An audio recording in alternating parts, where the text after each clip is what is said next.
Pacinan nih ha. Secara harafiah itu berarti kerusuhan atau kegaduhan yang menargetkan orang-orang Tionghoa atau daerah Pacinan yang ada di Batavia. Hai, wassalamualaikum warahmatullahi wabarakatuh. Terima kasih sudah klik video ini. Oke, jadi di malam ini aku akan kembali menceritakan sebuah kisah sejarah kelam yang pernah terjadi di Indonesia pada abad ke-17 yang lalu.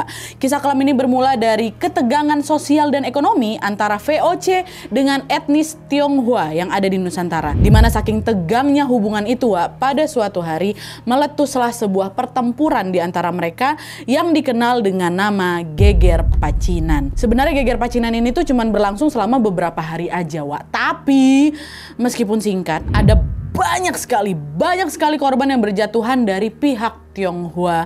Hal itu terjadi karena gubernur Belanda yang memimpin Batavia kala itu sudah melakukan berbagai tindakan keji yang tidak bisa diterima oleh akal sehat. Dia betul-betul jahat kali, sadis kali lah pokoknya. Nah, sebelum masuk ke videonya, perlu aku sampaikan di sini bahwa kami tidak berniat untuk mengorek luka lama ya. Kami membuat video ini untuk menjelaskan fakta sejarah supaya kisah ini bisa menjadi pembelajaran dan tidak terulang lagi di kemudian hari gitu ya. Dan juga kisah ini adalah request dari Wawa kita yang bernama Fresi. Makasih ya Fresi ya. Buat kalian yang juga pengen request kisah-kisah lainnya, boleh langsung tulis aja, klik ada link yang dekat di description box di bawah tuh. Klik, kalian pengen aku bahas apa gitu. Oke, jadi sekarang tanpa berlama-lama kita langsung masuk aja ke ceritanya. Check it out. Kok nggak bisa cetak, gue makin nggak kuat sekarang ya. Yuk.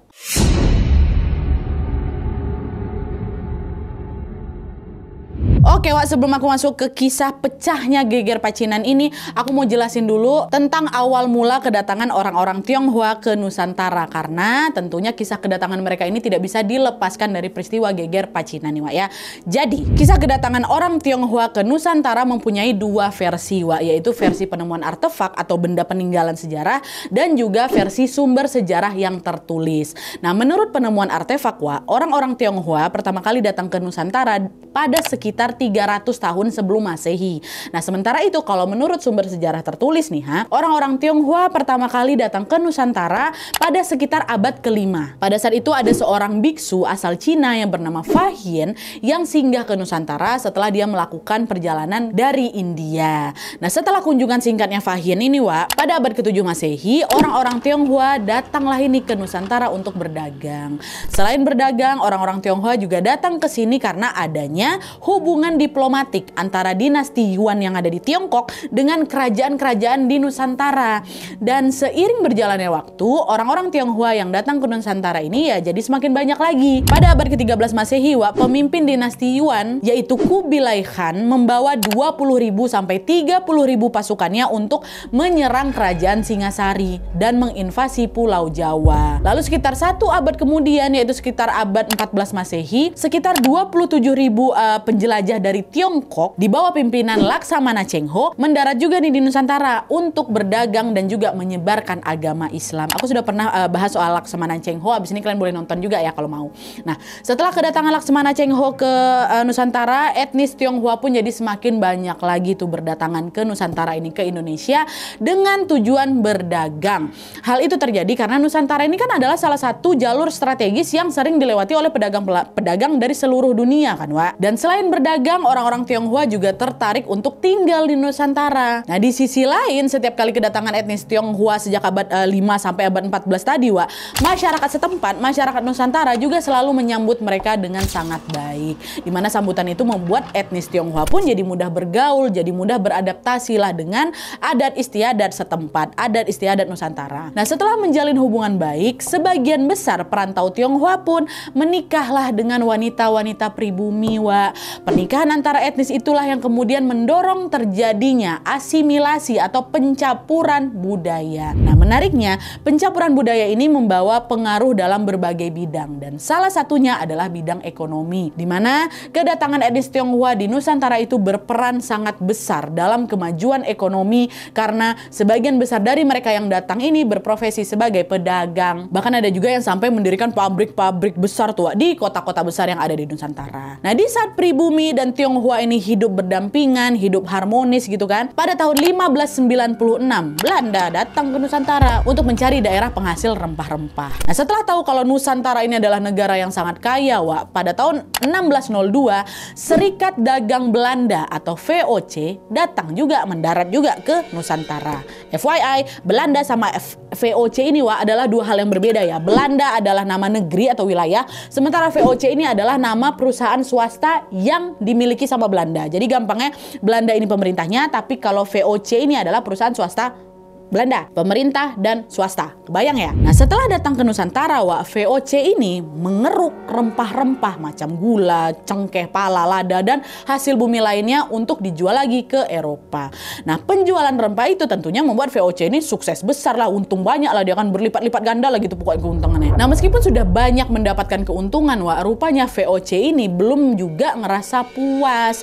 Gubernur Belanda di masa itu yang bernama Adrian Wagner justru merasa terancam dengan keberadaan etnis Tionghoa yang dari awal sudah berada di situ. Pada saat itu Adrian ini menganggap etnis Tionghoa itu adalah saingan beratnya VOC dalam hal menguasai perekonomian di Nusantara. Apalagi di masa itu sebagian orang Tionghoa memang memiliki pabrik dan juga memproduksi komoditas gula, Wak, which is salah satu komoditas yang paling diincar sama si VOC ini.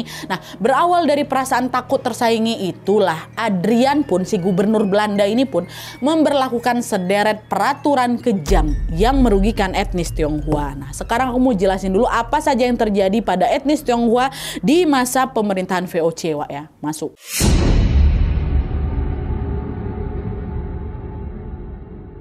Nah, jadi aturan pertama yang diberlakukan oleh Adrian, si gubernur Belanda tadi, adalah membatasi etnis Tionghoa dalam berdagang. Pada saat itu, ya, etnis Tionghoa ini dilarang menjual komoditas alam yang ada di Nusantara. Dan sebagai gantinya, VOC ini cuma ngebolehin mereka berjual ya kecil-kecilan aja lah, macam udah buka toko kelontong aja lah, kayak gitu. Nah, meskipun aktivitas perdagangan etnis Tionghoa ini dibatasi, Wak, perantau Tionghoa dan Tiongkok masih terus berdatangan tuh ke Batavia setiap tahunnya, masih terus. Nah, di sisi lain, melihat banyaknya etnis Tionghoa yang masih terus berdatangan, Adrian nggak diam juga, makin kepanasan dia yang ada di situ. Saat itu Adrian ini khawatir semakin bertambahnya orang Tionghoa ke Batavia ini akan menimbulkan masalah baru lagi nih untuk Belanda. Nah, salah satunya adalah masalah stabilitas ekonomi. Secara Belanda ini kan merasa tersaingi sama Tionghoa kan, Wak. Nah, dari kekhawatiran itulah, Wak, Adrian lagi-lagi berinisiatif untuk membatasi jumlah pendatang Tionghoa dengan memberlakukan sebuah aturan. Di dalam aturan itu, Wak, Adrian menulis setidaknya ada 3 poin penting. Poin pertama, bagi etnis Tionghoa yang sudah tinggal di Batavia sekitar 10 atau 12 tahun akan segera dideportasi atau dipulangkan ke negara asalnya, ke Tiongkok. Itu poin pertama.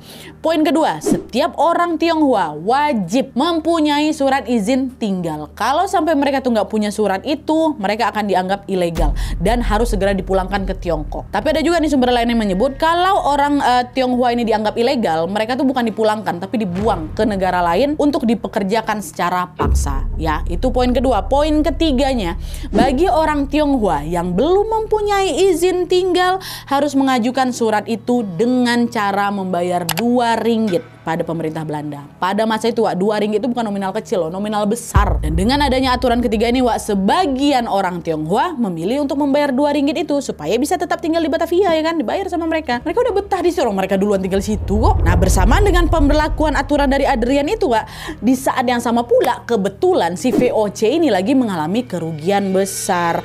Nah, kerugian itu terjadi karena mereka kalah bersaing sama perusahaan dagang asal Inggris yang namanya EIC, East Indies Company. Kalah saing sama EIC ini.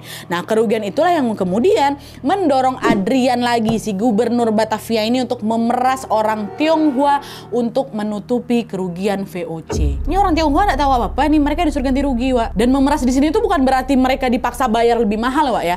Diperas di sini adalah setiap orang Tionghoa dipaksa membayar 2 ringgit, terlepas mereka punya uang atau enggak. Tadi kan apa? Yang disuruh bayar ini kan orang-orang yang mau tinggal di Batavia bayar 2 ringgit untuk supaya dapat surat tempat tinggal itu kan. Tapi sekarang nggak, gara-gara VOC ini mau bangkrut, Belanda nyuruh semuanya ikutan bayar. Nanti kalau ada orang Tionghoa yang nggak sanggup bayar nih Wak ya, maka mereka akan ditangkap oleh VOC dulu dan baru dilepaskan kalau mereka ada kasih duit. Nanti kalau misalnya tetap nggak ada duit juga nih lah, misalnya orang Tionghoa nih nggak bisa ngasih duit dalam tenggat waktu yang mereka tentukan, Adrian akan meminta pasukannya untuk membuang mereka ke daerah koloni Belanda, macam kemana, macam Sri Lanka sama Afrika Selatan Wak, untuk dipekerjakan sebagai buruh. Dan kasiannya lagi, terkadang Belanda tuh nggak betulan ngirim mereka yang nggak bisa bayarin kedua tempat tadi loh Wak. Konon katanya, menurut isu yang beredar, Belanda ini sering melempar orang-orang yang nggak sanggup bayar ini, orang-orang Tionghoa ini, ke laut sebelum mereka tiba ke tujuan, ke Sri Lanka atau ke Afrika, belum nyampe sana dibuang duluan di laut. Ya Allah kasihan ya. Nah, selain memeras etnis Tionghoa, Gubernur Adrian ini dan juga beberapa petinggi VOC juga beberapa kali menjarah rumah-rumah etnis Tionghoa. Awalnya mereka berdalih ingin merazia nih rumah orang Tionghoa ini. Untuk apa? Untuk mengamankan senjata katanya. Tapi realitanya Wak, mereka nggak betul-betul nyari senjata kok di situ. Melainkan mereka menjarah harta benda yang dimiliki oleh orang Tionghoa. Nah, melihat tindakan semena-mena Belanda ini Wak, apa yang nggak tinggal diam lah orang Tionghoa ini kan. Kesal juga lah mereka. Kalian ini maunya apa sih? Udah kami ikutin aturan kalian, udah kami turutin bayar 2 ringgit tuh, masih juga kalian jahat sama kami. Nah, kekesalan itulah Wak yang kemudian mendorong etnis Tionghoa ini nekat melakukan pemberontakan kepada VOC dan juga pemerintah Belanda. Nah, mendapatkan serangan atau pemberontakan itu Wak, pemerintah Belanda langsung nggak diam aja mereka langsung ngirim ribuan pasukan untuk meredam pemberontakan itu. Tapi bukannya berhenti, kedatangan pasukan Belanda itu Wak, justru memperburuk lagi situasi dan memicu terjadinya pertempuran yang jauh lebih besar lagi. Nah, pecahnya perang antara VOC dan etnis Tionghoa itulah Wak yang kemudian dikenal dengan sebutan Geger Pacinan. Sekarang kita masuk.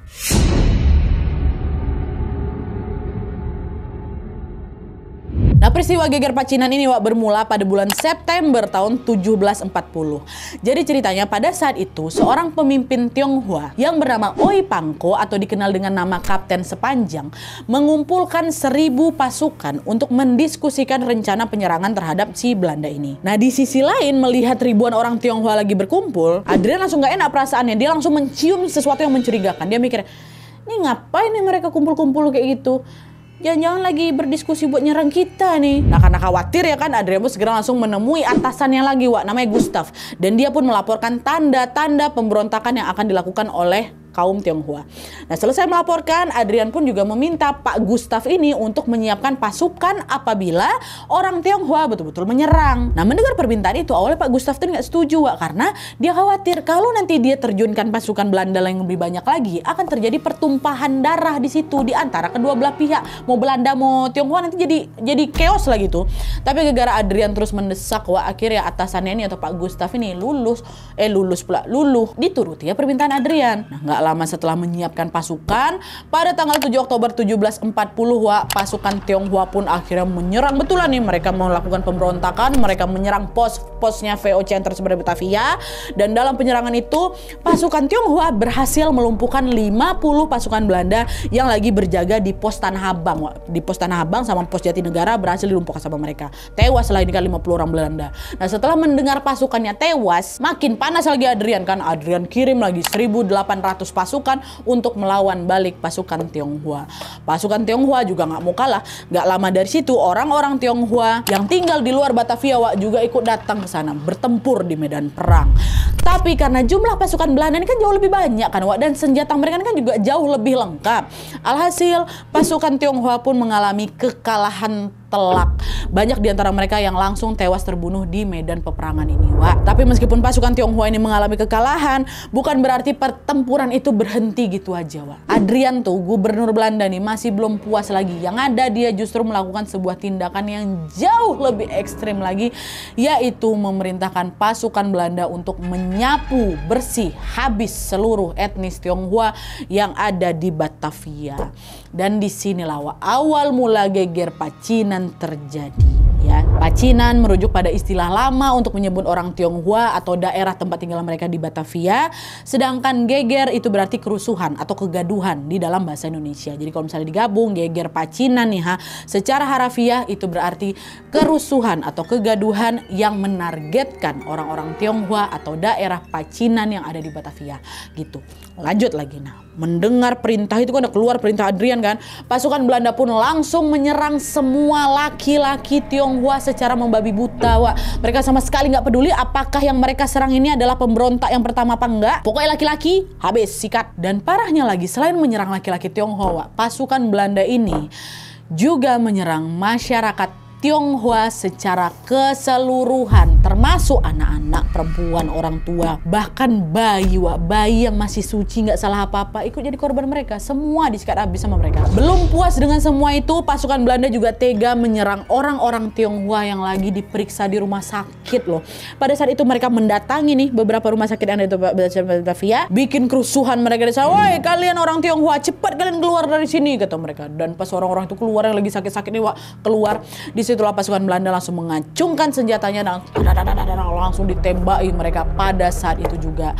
Dan kasihannya lagi, astagfirullahaladzim, beberapa korban itu juga merupakan wanita hamil dan juga ibu yang sedang menyusui. Ditembak sama mereka semua. Wow. Dan selain pasukan Belanda, petinggi-petinggi Belanda juga ikut terlibat dalam pertempuran itu.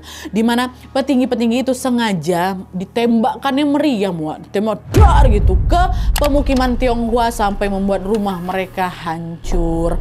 Nah, menyadari rumah-rumah mereka ini hancur, orang-orang Tionghoa pun ya pasti langsung keluarlah dari rumah mereka kan untuk menyelamatkan diri masing-masing. Tapi pas mereka baru keluar rumah udah dihadang sama pasukan Belanda. Langsung ditembak gitu semua. Sampai tewas di tempat lah mereka itu. Berhenti kalian pikir? Belum Wak.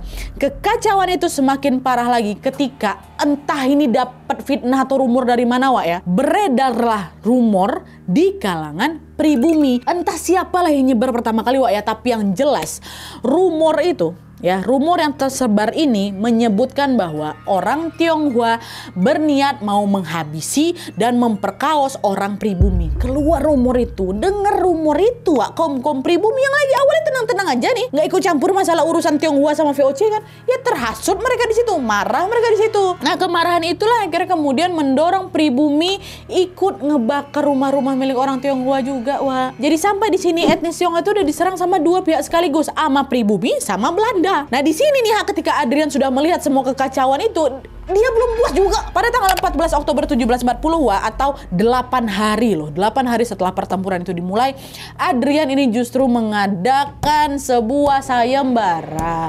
Di situ dia bilang, siapapun yang bisa membawakan aku kepala orang Tionghoa akan kuberi hadiah. Itu sayembaranya, kepala orang Tionghoa. Setelah sayembara itu diumumkan, memang banyak lah itu jadinya, banyak orang yang mau ikut sayembara itu juga. Pribumi ikutan, pasukan Belanda ikutan, bahkan sampai pelaut yang dekat laut tuh ikut juga sayembara tuh. Mereka semua berlomba-lomba untuk memburu orang Tionghoa dan mohon maaf nih dipancungnya kepala mereka. Kepala etnis Tionghoa dikasih semua sama Adrian, semua nyetor kepala, astagfirullahaladzim, mohon maaf. Ya karena yang mereka incar itu adalah bagian kepala, jadi bagian tubuh korban lain, bagian tubuh korban yang tersisa ini mereka buang kemana? Mereka buang ke Sungai Panjang. Saking banyaknya korban yang dibuang pada saat itu air sungai itu berubah jadi warna merah, warna merah darah. Nah, sungai tempat pembuangan jasad para korban itu kemudian sampai hari ini dikenal dengan nama apa?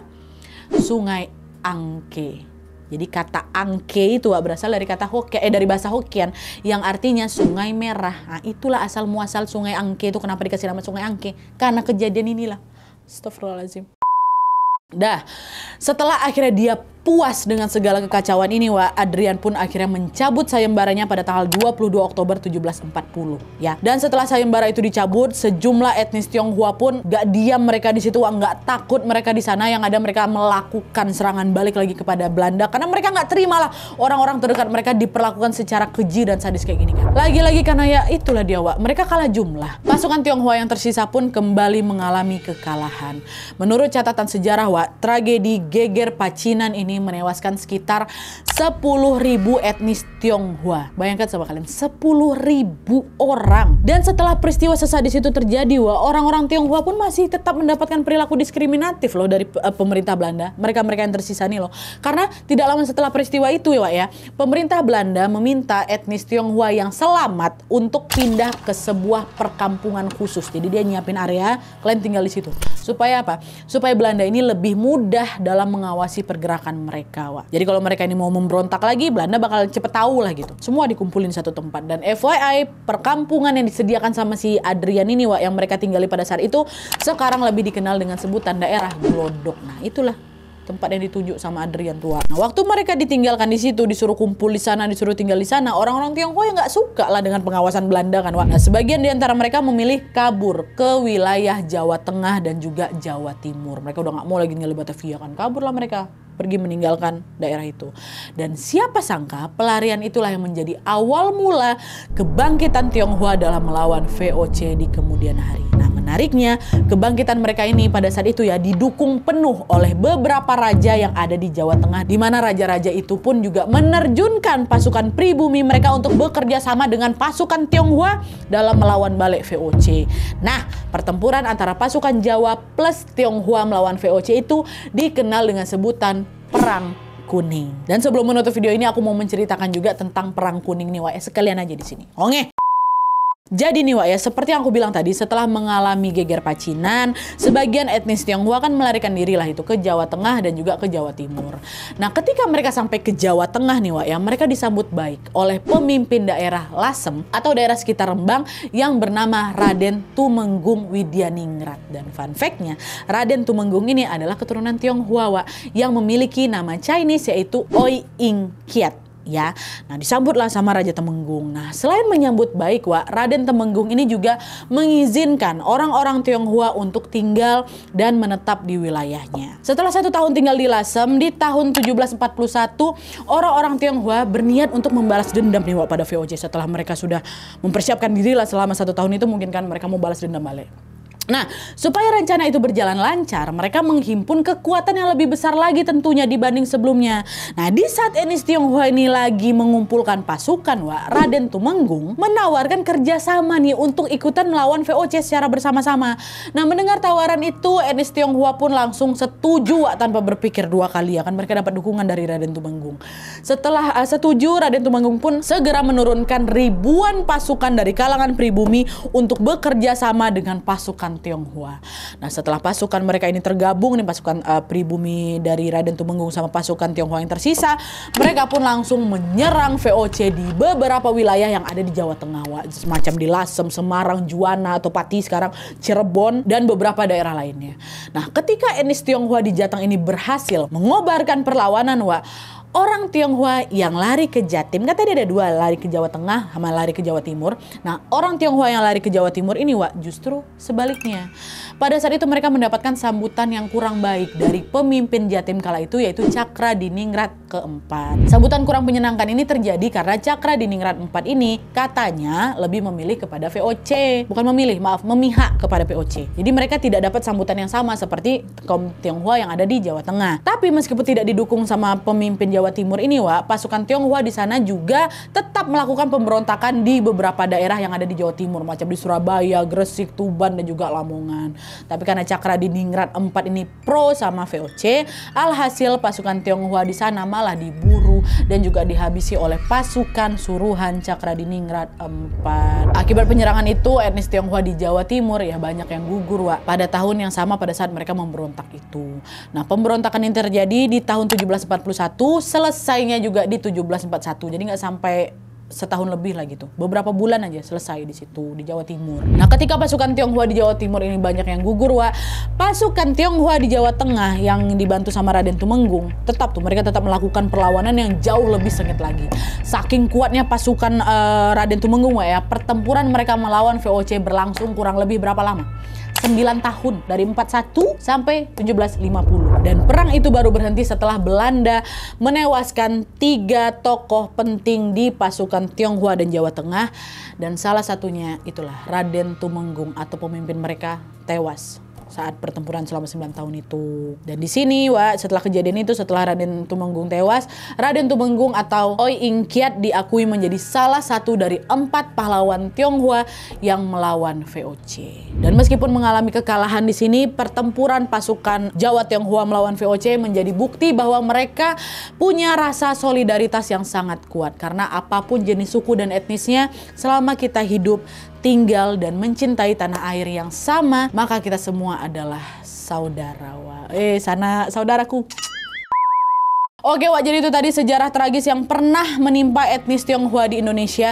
Kisah ini betulan kejam sekali, tidak manusiawi kali kan Aku masih nggak habis pikir, ngapa sih Adrian, kok ngapa sibuk kali, ngapa kok tega nyuruh pasukan gue buat ngelakuin pembantaian sesadis itu loh, cuma karena persaingan ekonomi. Halo. Dan sedikit tambahan informasi aja di tahun 1744, Dewan Hindia Belanda atau semacam dewan pengawas gitulah, akhirnya menyatakan Adrian bersalah dan mendakwanya dengan hukuman mati. Karena apa? Ya karena keterlibatannya pada geger Pacinan ini Tapi sebelum dia betulan dihukum mati nih ya, Adrian udah mati duluan Gegara apa? Gegara waktu di penjara dia sakit. Mungkin di situ Belanda hukum Adrian gegara banyaknya korban yang berjatuhan dalam tragedi ini kan Cuman terlepas apapun alasannya, Adrian adalah orang yang paling bersalah dan sudah seharusnya dia mempertanggungjawabkan perbuatannya ini. Tentunya kita semua berharap semoga kejadian seperti ini tidak pernah sekalipun terulang lagi di masa depan Semoga kita bisa selalu hidup berdampingan dan juga hidup harmonis meskipun punya latar belakang yang berbeda-beda. Amin. Dan ya ini makasih ya Fresi ya sudah nge-request ini adalah kisah yang baru aku dengar dan setelah kami riset juga kisahnya sangat menarik untuk bisa aku sampaikan sama kalian. So thank you Fresi, dan jangan lupa buat kalian juga pengen request aku ngebahas kisah-kisah apa di hari Selasa atau hari Kamis. Kok hari Kamis? Kamis kan KHW. Selasa atau Sabtu, kriminal atau sejarah, kalian boleh masukin aja ide pembahasan ke link yang ada di description box ya. Oke, jadi sekian dulu videonya. Terima kasih banyak yang sudah menonton. Kalau kalian suka video ini, klik like-nya. Jangan lupa komen di bawah untuk ide dan saran-saran untuk selanjutnya.